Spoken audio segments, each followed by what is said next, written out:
The Denver Broncos have added a starting cornerback at the nickel position, but is this the only move the Broncos are going to make at cornerback? Could Bryce Callahan also return to the fray for this Denver Broncos football team? We take a look at this new corner's fit within the organization, plus the Broncos visited with a key right tackle that could sign as early as today. We talk about that and much more in today's brand new episode, Locked on Broncos. You are Locked on Broncos, your daily Denver Broncos podcast. Part of the Locked on Podcast Network. Your team every day. What's up, Broncos country? Welcome back into a brand new episode of Locked on Broncos, your daily Denver Broncos podcast here on the Locked on NFL Network, your team every day from the South Stands to the end zone. I'm your host, as always, Cody Roark, joined alongside by my co-host, Sayre Bedinger. Both of us, we cover the Denver Broncos for the Locked on Network and 9 News. Thank you once again, Broncos country, for making Locked on Broncos your first listen of the day every single day on your favorite audio podcasting platform. Or if you watch us here on YouTube, make sure you hit that subscribe button, turn on notifications so you never miss out on a day's worth of Denver Broncos news, content, and coverage. The Broncos have added a new cornerback to the roster who will more than likely play inside the nickel here. Sayre, we got a lot to talk about on today's episode of the show, my friend. Let's ride. Let's ride. I love it. I love it, Cody. You know me. I'm always excited when roster movement is happening. But here we are. The Broncos have made a pretty substantial move, in my opinion. I think getting a veteran guy to come and play that nickel spot from the 49ers, no less. I mean, we're poaching left and right from the NFC West this offseason. So I'm here for it. I'm excited about it. I think that Broncos country, getting to know this guy, I think everyone's going to be on board for this signing. And it's a 2-year deal that's only $7 million. So this isn't going to count big against the Broncos salary cap, even this season or even next season if he's still on the roster, if they want to bring him back for that second year on the deal. So I feel like it's going to be a good move, Cody. I feel like this secondary is really beefing up. Who is this player that we are talking about? It is K'Waun Williams. He played in the nickel there for the San Francisco 49ers.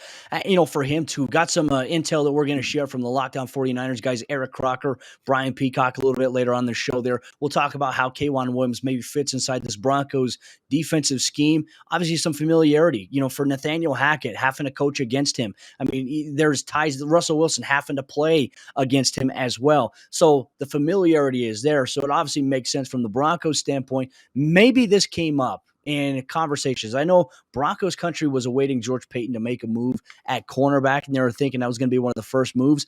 Obviously, it wasn't. And still at this point in time, the Broncos still haven't really addressed right tackle. They have a couple options there, but they did bring in, I'll bring this up here, they did bring in Brandon Shell yesterday for a visit to the team facility. He passed his physical, but he did not leave with a deal. That doesn't mean it's going to not happen at this point, but now George Paton and obviously Nathaniel Hackett, Justin Outen, they will sit and they'll evaluate, is this a move that we want to make for our team? And now I read somewhere too that obviously for Brandon Shell, he also is coming off shoulder surgery, if I'm not mistaken. So we'll see how that goes. But the fact that he passed his physical, that is a very promising sign. So I'm not too worried about that. Could a deal happen today? It's very possible if, in fact, the Broncos are happy. If not, they could still take a look at Dennis Kelly, Billy Turner. They still have options out there in the NFL free agency circuit, or they could look in the NFL draft here. But talking a little bit more now about K'Waun Williams, Sayre, I think for me, the one thing that I see from him that stands out, he's a thumper. He's a guy that loves to tackle,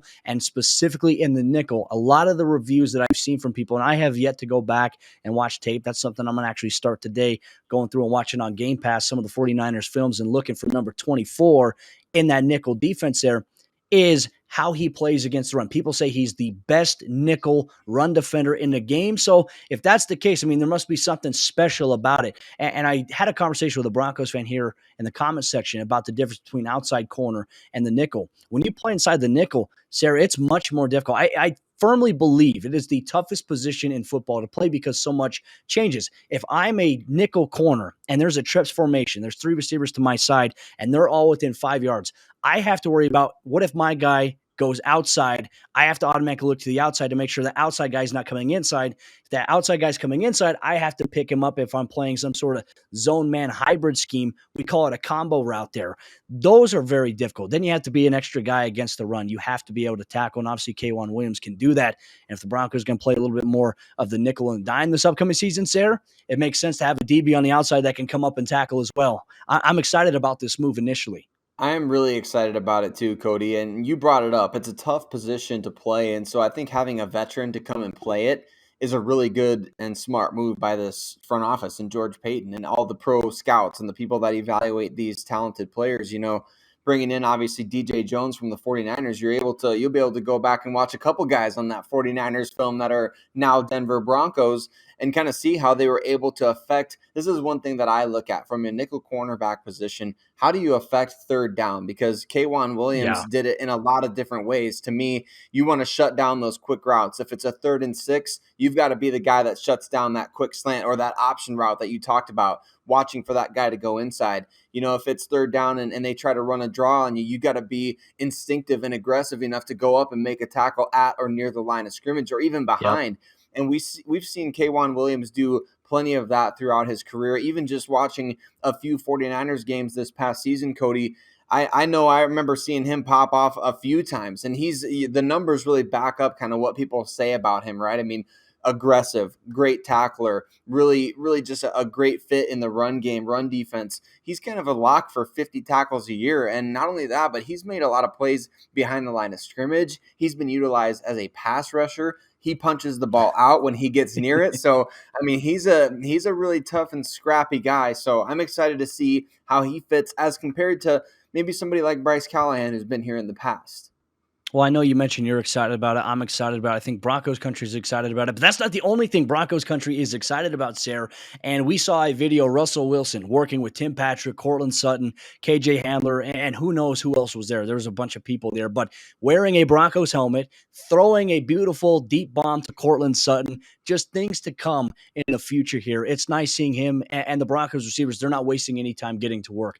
That right there got me a little excited for the season to start. I know. How could you not be, right? You see Russell Wilson throwing the bomb to Cortland Sutton, make a great catch. You see KJ Hamler out there doing some jumping, doing some stuff. I mean, that's great to see as well. Tim Patrick out there working with them, Alberto, Lloyd Cushenberry, obviously working on snapping and everything. So it'll be exciting to get the whole crew together and to see what they do. But man, Russell Wilson wasting no time. I mean, as we're recording this, he was just acquired in a trade 2 weeks ago today, Cody. So he's already getting to work with his new teammates. And he tweeted it out on Tuesday. He tweeted out, no wasted energy. So they're not wasting any time. They're not wasting any energy. Russell's getting on the same page with his guys, and it is fun to see. Behind the Broncos, man, just keeps getting better and better and better. I can't wait for that episode to drop. I know it's going to be a huge one. Shout out to the Broncos. This is better than Hard Knocks. Obviously, our good friend Drake Ricard, all the way in Hawaii, tweeted that out to me, and I agree. We don't need Hard Knocks when we get behind the Broncos, and we get Russell Wilson vlogs as well. Shout out to my man Drake Ricard for throwing it out there. I didn't even think of that until he tweeted it out. So there is that. But now the question remains, how can the Denver Broncos utilize K'Wan Williams inside their defensive scheme? What do we have to take a look at? We'll dive into that coming up here in just a moment. But before we do that, let me tell you about the sponsor of today's episode of the show. It's our good friends over there at Built Bar. And as we know, Built Bar is the best tasting protein bar that is out there on the market today. It's also the healthiest protein bar that you can get your hands and your taste buds on here today, courtesy of the Locked On Broncos podcast. You can go to Built.com and see the 9 amazing original flavors that they have at Built.com, plus the occasional limited time flavor, including the churro puffs, which is my personal favorite. That is my daily go-to. And look, I tell you what, Sarah, the thing I like about it too, it gives you a little bit of an extra boost before a workout or after a workout. You need some protein, you need some kick to it. Well, guess what? You can have a bar that's covered in 100% milk chocolate that has 17 grams of protein, 130 calories, and only 4 grams of sugar. That is tremendous value for something that contains 100% milk chocolate. And you can get your hands on a box of Built Bar today by going to Built.com. When you go to checkout, make sure you use promo code LOCKED15, and that's going to get you 15% off your next order at Built.com. As we jump into the second half action on today's episode, Lockdown Broncos, one of the questions is, how could the Broncos utilize K'Wan Williams to his strengths within the Broncos defense? We're going to take a look at the player, his fit, and what he can do for the Broncos based on some previous statistical production and also just visualizing his scheme fit in general. But real quick, I just want to give another shout out here to Broncos Country. Thank you so much for making Lockdown Broncos your first listen of the day. We love the community that we have built here on YouTube, on social media, on Twitter. We love your interaction that you guys all provide in the comment section. And if you're a brand new viewer or watcher here today, and this is your first time, you love the show, make sure you do us a favor. Hit that subscribe button here on YouTube so you have a chance to be entered into a contest where once we hit 10K subscribers here on YouTube, Sayre, Bedinger, myself, we're going to give away one Russell Wilson Color Rush jersey to one lucky member in Broncos Country. So had to get that out there, Sayre, for our avid friends in Broncos Country. We love them. We appreciate their interaction here. But how might K'Wan Williams fit in the Broncos scheme here? Now, I think we can take a look at what the Broncos plan to run here. But before we do that, I really wanted to get some insight from the local experts that cover the San Francisco 49ers. And what better way than looking in the Locked On 49ers podcast, which is hosted by Brian Peacock and Eric Crocker. I DM them. So I'm going to be reading off my screen right here what happened here. Brian Peacock said to me, really good player. He plays bigger than his size. He will support the run and can cover quick slot the guys. He fell off last year, injuries and age slowing him down a bit. He does get in big trouble with speed guys. Slot fades kill him. We had, and then he also goes on to say, had been a very underrated player most of his career. Everyone loves him, but it was the right move to let him walk. So that's one insight from the 49ers perspective. Now, Eric Crocker is a former DB, played DB in the NFL, obviously different leagues as well, and he's a DB guru. That's why I love Croc's tapes. He does a good job breaking things down. I asked him, I said, hey, any background on K'Wan that Broncos fans need to know about? And he told me this. He said, definitely. He is really good on everything, 10 yards and in, whether it's the passing game or the run game, he is really good. I think he excels in more of a zone scheme that lets him play more in that area. Where I think he struggles is man-to-man, where it's vertically pushing routes like slot fades. That's what Brian Peacock mentioned as well. He can't defend those to save his life, LOL, but if he can stay 10 yards and under, he's a top 5 nickel in the league. He's a really tough physical guy. Oh, and for whatever reason, he gets banged up a lot. Maybe it's because he throws his body around, but he will miss a few games, right? So now I think there's the dynamic where you're going to get a tough physical player at corner here, but it also increases the risk for injury issues, which, as we've known covering this team, the Broncos, in terms of their secondary, they've also dealt with injuries and they've dealt with guys that have been banged up from time to time. Kind of maybe a little bit of a risky move here, but it's not going to cost the Broncos a lot, and the potential reward coming out of it, I think, is extremely high and outweighs the cons of it. I think so too. At $3.5 million per year on average, 2 years, $7 million. That's a good value. Especially for what those guys just said you're getting. You're getting a guy that can shut everything down 10 yards and in.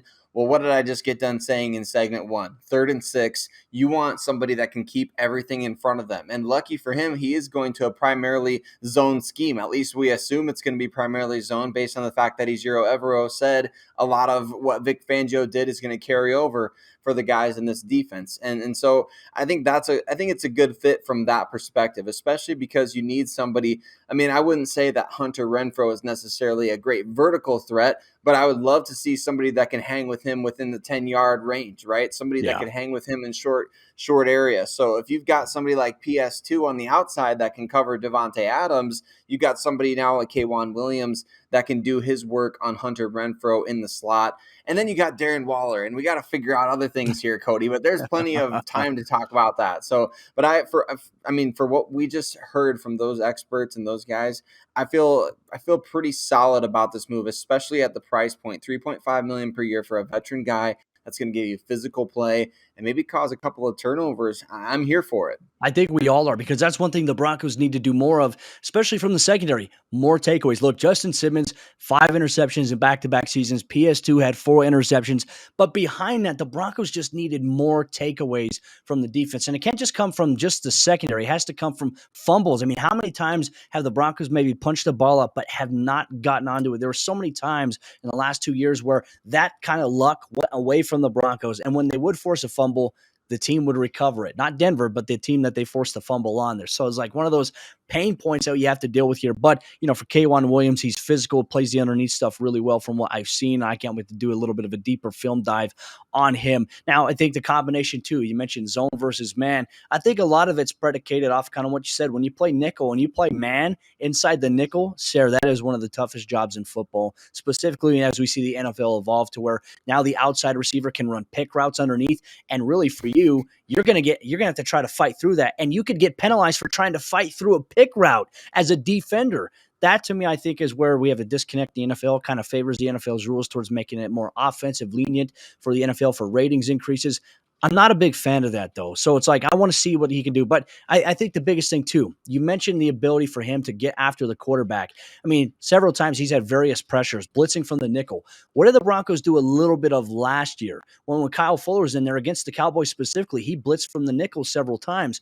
K'Waun Williams is very good as a blitzing nickel defender there. So he gives the Broncos a little bit of a dynamic there. I'm excited about it. Now, here in the show notes, you wrote very good hitter. He's aggressive at attacking the line of scrimmage. 8 forced fumbles in the last 5 seasons. So as you mentioned, the mentality to get around the football and punch it out. Even if he gives up a reception, he's working to secure and try to rip the football out. Obviously, it has worked for him. 12 tackles for loss and 8 QB hits you mentioned here over the last 3 seasons.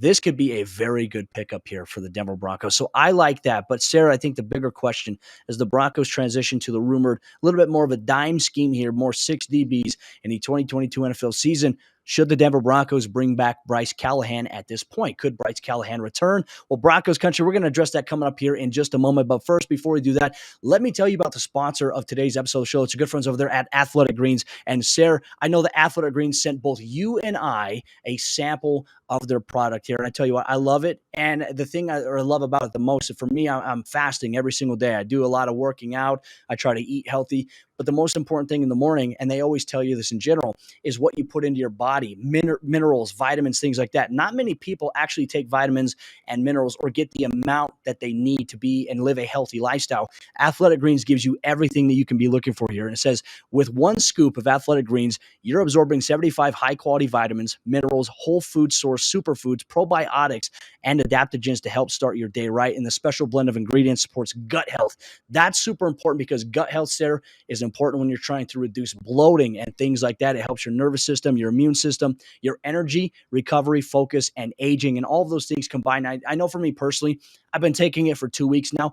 I've noticed a little bit of a difference. I have more energy throughout the day. I don't feel as worn down. I used to get headaches a lot, but now I feel very just calm. I feel very free with Athletic Greens, and I love the way that it makes me feel. And right now it's time to reclaim your health and arm your immune system with convenient daily nutrition, especially heading into the flu and cold seasons. And it's just 1 scoop in a cup of water every day. That's it. No need for a million different pills and supplements to look out for your health. To make it easy, Athletic Greens is going to give you a free 1-year supply of immune-supporting vitamin D and 5 free travel packs with your first purchase today. And all you have to do is visit athleticgreens.com/NFL Network. Again, that is athleticgreens.com/NFL Network to take ownership over your health and pick up the ultimate daily nutritional insurance. As we get into the fourth quarter action on today's episode, Lockdown Broncos. Once again, Broncos country, appreciate you so much. Taking time out of your day, out of your morning, having a cup of coffee with Sayre Bedinger and myself every day, or on your morning commute to work. We appreciate you so much. Thank you for making Lockdown Broncos your first listen of the day. The important question now as we jump into the final portion of today's episode of the show, Sayre, giving a shout out to my man Larry Reed, who's probably doing 25 minutes of cardio this morning. He said that, hey, I listen to Lockdown Broncos when I do cardio. Mile high salute to you, my brother. I appreciate you, Larry, and everybody else that does that too. We really appreciate that. But could Bryce Callahan return to the Broncos here in 2022? I think a lot of people were wondering, hey, with the signing of K'Waun Williams, does this take Bryce Callahan off the table here for this Denver Broncos team? Sayre, I don't think that's the case. And as we've been rumored, I mean, our good friend Benjamin Albright has put various tweets out there throughout the last couple of weeks saying, hey, the Broncos plan to add a couple of cornerbacks in free agency. So now the Broncos add one out-of-market guy, and that's K'Waun Williams. And now there's still another guy available. And this is the first time he's hit free agency since initially becoming a free agent after leaving Chicago. Sayre, I can't help but kind of feel like this feels very similar to what we saw with Kareem Jackson last offseason. George Paton waiting for the market to kind of formulate a little bit and then coming in and saying, hey, you know what, we'll have you back here. Bryce wants to return, but Bryce has said to people around league circles and sources that he'll come back, but he just wants something that's fair to him as well as the organization. So Could we see a similar veteran deal that we saw with KJ last offseason? What do you think? I mean, I think we're gonna see something, Cody. I really do. I mean, you and I have talked about this off the air and everything, just about like, do we think Bryce Callahan's gonna come back? Like, I've been on kind of the side of like, I would kind of be underwhelming, and the context of my underwhelming, emotion towards it is, well, if he's the only guy they bring in, that doesn't really rev up my engines. But with K'Wan Williams in the fold, now if you add Bryce Callahan to that, now we're talking about some really good veteran depth, and that excites me. So from that aspect of things, I would absolutely love to bring Bryce Callahan back. And I think as you and I have been talking over the course of this last week, like, is Bryce Callahan going to come back? It really kind of sounds like he's going to at some point. I think the context of that has always been with somebody else. I don't think that's ever really been we're going to get Bryce Callahan and nobody else, and that's how the cornerback room is going to be filled. I just never got that impression. So I do think, I mean, a lot of people want to say like, well, no, you got a guy that's in the nickel. There's no reason to bring Bryce Callahan back now. People, we got to remember the war on attrition in the NFL is crazy. You're going to lose players to injury. The Broncos last season were very fortunate to get into the start of the regular season with their top 4 guys healthy. But as we saw, week one guy goes down, and all of a sudden now you got to adjust and you've got to move guys' positions, and it affects things all throughout the year. So to me, if Ronald Darby goes down with an injury, Pat Surtain goes down with an injury, are you putting K'Wan Williams on the outside, or are you going to trust Michael Ojemudia, who was injured most of last year?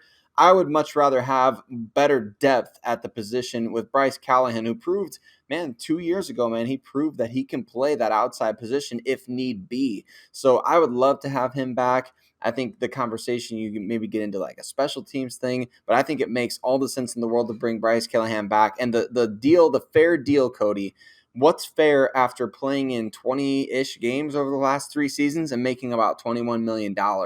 So I think you come back, you get him back on a pretty team-friendly deal. Maybe not necessarily $1 million per game this time around. Maybe get him on like a 2-year deal worth about $5 or $6 million. I think that's a fair deal for Bryce Callahan at this stage of his career and what he's shown in terms of being able to stay healthy, or not necessarily being able to stay healthy. Well, I know that he and Justin Simmons are very close, and I think that one thing that Justin has told George Payton is, hey, we need to bring back Bryce. Like, Bryce is very instrumental. Like, he even said, like, I'd love Bryce back. And I know that George Payton last week during one of his Zoom calls, I think it was the introduction of Randy Gregory, said that, hey, we're trying to bring back Kareem Jackson. We're trying to bring back Bryce Callahan. So they're working on that. And I think it's a process, too, because I know Kareem Jackson previously hadn't heard from the Broncos at that point. But he's like, it was out there that George Payton wants him back. So I think it's like, hey, George Payton is doing his best to evaluate the market. Okay, hey, what is this team doing? Who is a veteran safety that's going right now? What type of deal did he get? Does it give us leverage? Is it a fair balance between what we want, what the player wants? That's the hard part about the NFL business side, because ideally everyone's like, oh yeah, people should just love to come and play with Russell Wilson, Justin Simmons, and things like that. But at the end of the day too, people got to think about the long game. After their NFL career is over, what are you going to do? Are you going to have enough to where you've taken care of yourself and your family financially? I mean, that is also another obstacle in and of itself. And money in the NFL is very interesting, not to mention just the amount of money these guys lose when they get fined for like a penalty or something like that. Ridiculous. Imagine making, $150,000 a week, and then you have to take 18,000 of that due to a face mask that you had that was inadvertent stuff. Brutal. I don't like that stuff, Sayre, though. But I think one interesting final thought we can pose on today's episode here, and I'll throw it out there, is how would Callahan's return maybe impact the potential nickel development of guys like a Sayre Bassey who got brought back? Is he viewed as a guy that maybe could be a long-term nickel solution? I liked what we saw from him before he tore his ACL back in the 2020 season. And then Michael Ojemudia, in training camp, before he got injured in the preseason, he was playing a lot of that nickel in practice. But in the games in the preseason, we saw him playing on the outside. And he did play in the nickel. I think where he did get hurt was on a play where he was playing inside the nickel at corner against the Seattle Seahawks in the preseason. So I don't know. Does it impact that? And then especially, like, what about Caden Stearns? Like, how might that impact his potential role with the Broncos defense? Well, it could have an effect on the young guys, that's for sure. But I think the thing for me is that with George Payton, I think what we're seeing is he's not afraid to really make any move that might be necessary, right? Yeah. So I think last year, even after signing Kyle Fuller, I think he was willing to maybe trade him during the season and didn't get an offer he liked. So he's like, he's more valuable to us if we need to use him on the field, then he would be in the trade for a 7th-round pick or whatever. But I think in that case, like you just mentioned, let's say Essang Bassey just goes out and has an amazing training camp and preseason and just looks great. Do you think that George Paton would really hesitate to say, we'll trade Bryce Callahan or we'll trade K'Waun Williams? I mean, that would maybe seem unlikely now, but just think about last year. There was teams already calling about Bryce Callahan last year. The Yeah. Pittsburgh Steelers were heavily rumored to be. The Bears were interested to be, potentially interested in trading to get him back. I mean, there's plenty of options like that could come about. We have no idea what the NFL is going to look like in August and September as we sit here on March, mid to late March. I think that the NFL landscape could be so different. Teams get injuries, things pile up, things happen. All of a sudden, Bryce Callahan at $3 million a year or $4 million a year, all of a sudden he's looking like a bargain to some other team that just lost a corner to injury. So I think if your young guys really step up, you'll have an opportunity to evaluate that in preseason games and in training camp and OTAs and all that good stuff. And it gives you the opportunity to make that best decision for your roster. When you have guys on team-friendly deals, they become attractive to other teams, so you're not wasting those assets. You're actually getting something in return for them, and you have a young player that's developing and moving up. I think it's a win-win to sign guys like this to short-term deals at team-friendly prices. Well, George Paton did get a 5th-round pick, or was it a 5th or 7th-round pick for Trinity Benson? Who was an undrafted rookie. So he got a 5th and a 7th for an undrafted rookie free agent, Trinity Benson. I mean, George Paton knows how to deal, how to negotiate, and how to absolutely just get the best of opposing organizations in the NFL. So we will see what happens in Broncos country.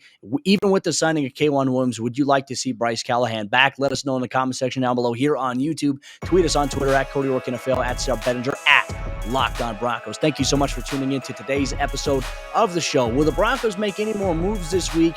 If not, we obviously have you covered with some grades on the next episodes here. Locked On Broncos will grade some of the Broncos' offensive moves, defensive moves, and future moves that do happen as well. You can get all the extensive orange and blue coverage here on the Locked On Broncos podcast.